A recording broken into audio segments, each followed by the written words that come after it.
এই পাঙ্গাস মাছটা ভুনা যে একবার খাবে সে আবারও খেতে চাবে, যে পাঙ্গাস মাছটা পছন্দ করে না তারও ভালো লাগবে। আসসালামু আলাইকুম। আজকে আমি তৈরি করে দেখাচ্ছি পাঙ্গাস মাছ ভুনা। প্রথমে আমি পাঙ্গাস মাছটাকে লেবু লবণ দিয়ে ধুয়ে পরিষ্কার করে নিয়েছি। এখন আমি আবারও এক পিস লেবুর রসা দিয়েছি, সাথে দিয়ে দিয়েছি 1 চা চামচ লবণ, দিয়ে দিয়েছি 1 চা চামচ হলুদের গুঁড়ো। এখন আমি খুব ভালো করে এই উপকরণগুলো মেখে নেব। হলুদ আর লবণটা খুব ভালোভাবে মাছের গায়ে লাগিয়ে নিচ্ছি। মেখে মেখে 5 মিনিট রেস্টে রেখে দিচ্ছি। এরপর আমি এই মাছগুলোকে ভেজে নেব। পরিমাণ মতো তেল দিয়ে মাছগুলোকে ভেজে নিচ্ছি। একটা একটা করে মাছ দিয়ে দিচ্ছি। অনেকের কাছে পাঙ্গাস মাছ খেতে গন্ধ লাগে।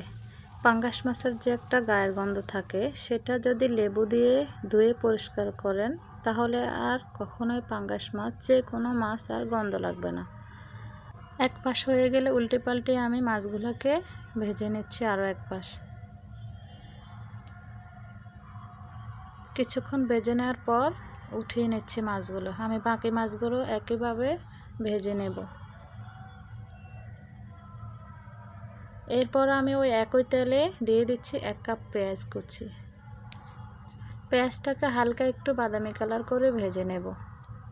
পেঁয়াজটা খুব বেশি একটা বাদামি কালার করব না। দিয়ে দিচ্ছি একটা কেটে রাখা টমেটো। নেড়ে ছেড়ে মিশিয়ে নিচ্ছি টমেটোটা। এখন দিয়ে দেব 1 টেবিল চামচ আদা রসুন বাটা।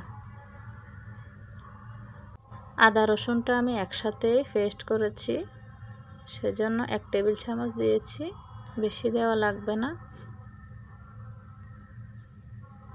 দিয়ে দিচ্ছি 1 চা চামচ হলুদের গুঁড়ো, 1 চা চামচ মরিচের গুঁড়ো, সাথে দিয়েছি 1 চা চামচ জিরের গুঁড়ো।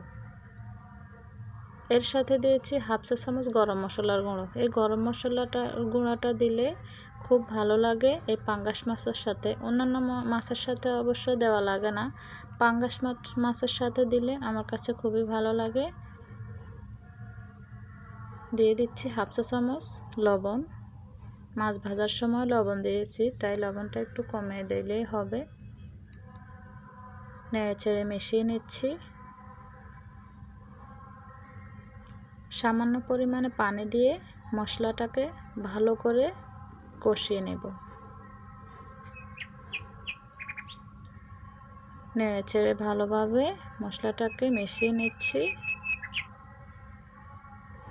মাছ রান্না করার সময় মশলাটা যত বেশি কষাবেন ততই মাছের স্বাদটা বেশি পাবেন। তা আমি মশলাটাকে আগে ভালোভাবে কষিয়ে নিয়েছি, আবারও নেড়ে ছেড়ে দিচ্ছি।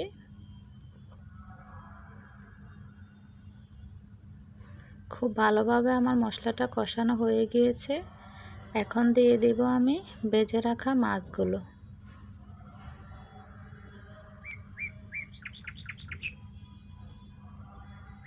হালকাভাবে একটু নেড়েচেড়ে মশলার সাথে মাছগুলো মিশিয়ে নিচ্ছি।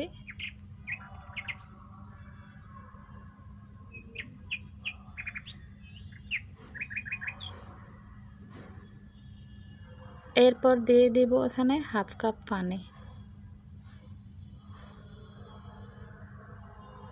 আবার একটু নেড়েচেড়ে মেশাচ্ছি।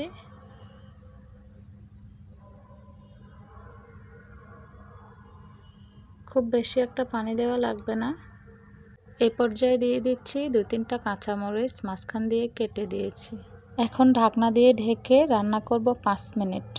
5 মিনিট পর ঢাকনাটা সরিয়ে আবারও একটু হালকাভাবে নেড়ে ছেড়ে দিচ্ছি। এই পর্যায়ে চুলাটাকে মিডিয়াম আঁচে রেখেছি। আমার মাছ রান্নাটা প্রায় হয়ে গিয়েছে। হালকা একটু নেড়ে ছেড়ে উল্টে পাল্টে দিচ্ছি।